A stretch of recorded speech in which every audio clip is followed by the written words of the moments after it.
How's it going, everybody? John MacLennan here, and in today's video I'm going to teach you how to play Everyday People as recorded by Sly and the Family Stone on guitar. This song really just consists of a 2-bar riff, and it only uses 2 chords. I'm going to break it down for you. First, I'm going to show you a way of playing the chords in an open position, how I would play the riff, and then also how I would do it with thumb chords. Now keep in mind, there are some different versions of this recording that I've heard that are in different keys. So sometimes I've heard one that's pretty close to the key of A flat. So if you're playing along with that one, you would just put a capo on the 1st fret. But I've watched some older videos of Sly and the Family Stone live, and they're playing it in the key of G. So I'm going to assume that that's the original key. Now before we get into it, I want to hook you up with something right away. At the first link down below, you can download my free book all about soloing. If you're interested in improving your lead playing, this book is really going to help you out. And with that book, you'll also get access to some exclusive videos that are not on YouTube. It's a guitar training series that I have that's in the style of blues and rock and country and just a ton of great content. Again, completely for free. Check it out at the first link down below. All right, well, with that said, let's break this song down. Let's break down how to play Everyday People as recorded by Sly and the Family Stone on guitar. Now this song is really just a 2-bar riff that's repeated over and over for the whole song. And it uses 2 chords, and I've taken that piano part you hear at the beginning and arranged the chords for guitar. So if you were playing this just on your guitar and that was it, and you wanted an accompaniment version, this is what I'd play. And I'm going to show you 2 different ways of doing it. You can do it on open position chords and then also with some thumb chords. So the first part, just the simplest part, is going to go like this. 1, 2, 3, 4.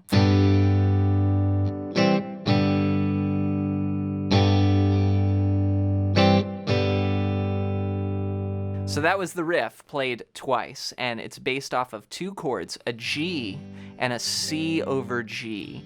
So the first G shape that I'm playing, I have my 3rd finger on the 3rd fret of the 6th string, and then I'm muting the 5th string, playing open D, open G, open B, and then my pinky finger on the 3rd fret of the 1st string. And that's my G shape there. And this sounds great on acoustic guitar. It sounds great on electric too. And then what we're going to do is we're going to keep those 2 fingers there, and we're going to add our index and middle fingers on the 2nd string and the 4th string. So index finger goes on the 1st fret of the 2nd string, and then middle finger goes on the 2nd fret of the 4th string. So you get this C over G sound. It's like looks a lot like this C chord, but with still those notes of a G left over. So G and then C over G. Okay, so those are our 2 chord shapes. Now rhythmically, we're going to play this. 1 and 2 and 3 and 4 and 1 and 2 and 3 and 4 and that's the riff. So we play G on the downbeat, 1 and 2 and 3 and 4. Then on the and of 4, we're going to go to that C over G in the first bar. So 1 and 2 and 3 and 4 and I'm using all downs with my strum hand. 1 and 2 and 3 and 4 and then immediately after that and of 4, we're going to bring our strum hand down and mute the strings. So 4 and mute, 4 and mute. And you just do that by bringing your palm down and coming into contact with the string. So 1 and 2 and 3 and 4 and then on the and of 1, we're going to go back to the G and we'll do another down strum. So it's rest and. That's the 2nd measure. 1 and 2 and 3 and 4 and 1 and 2 and 3 and 4 and. So those 2 bars together sound like this. 1 and 2 and 3 and 4 and 1 and 2 and 3 and 4 and 3 and 4 and 1 and 2 and 3 and 4 and.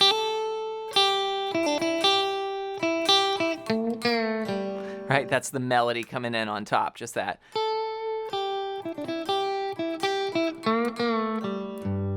Okay, so it's a great little groove here. Let's try it together. 1 and 2 and 3 and 4 and 1 and 2 and 3 and 4 and 1 and 2 and 3 and 4 and repeat. 2 and 3 and 4 and 1 and 2 and 3 and 4 and. Now as the song builds, you can add some more 8th note rhythms to that. So what I would do for those eighth notes is just play down strums like this. 1 and 2 and 3 and 4 and 1 and 2 and 3 and 4 and 1 and 2 and 3 and 4 and 1 and 2 and 3 and 4 and so I'm still keeping that rest in there, but I'm adding a little bit more driving rhythm by filling it out with the down strums.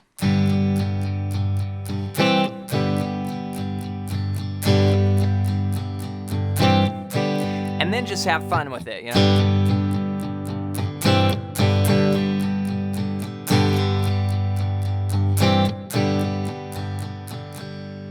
So that would be a basic way of playing it with just those two shapes. Now, if I wanted to do the same thing with thumb chords, I might do something like this.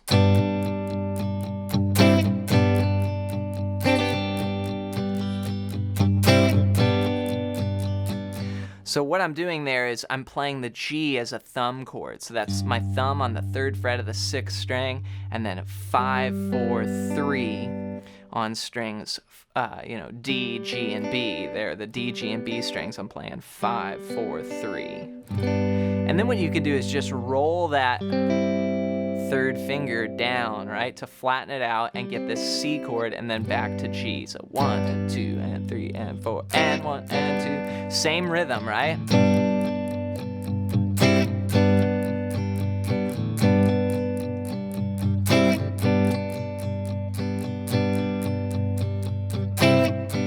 Then I might kind of dip into some of those Hendrix isms where I do little like...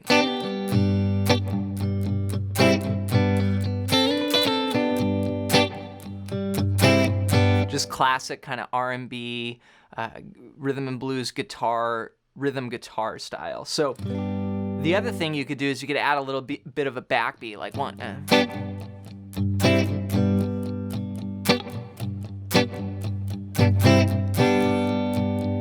And you'll hear that kind of like a 2 and 4, 1, 2 and 3 and 4 and kind of those little stabs, those short chords. And a lot of that is just emphasizing the higher strings and then making it real short and staccato. Have fun practicing Everyday People as recorded by Sly and the Family Stone on guitar. Make sure to go and play it along with the recording, and that'll really help you get the time and the groove and just the feel of the song together. Again, there's not a lot of chords, just 2 chords, but what makes this song so great is that melody, the band's performance, and of course, the groove. Before you go, don't forget to download my free book and get access to the exclusive training. The training videos come with tabs and sheet music, so if you get value out of my lessons here on YouTube, you're gonna get a ton more value out of this free content below. As always, leave any comments for song requests or just let me know what you thought about the video. Thanks for your support here on the channel, and we'll see you in the next lesson.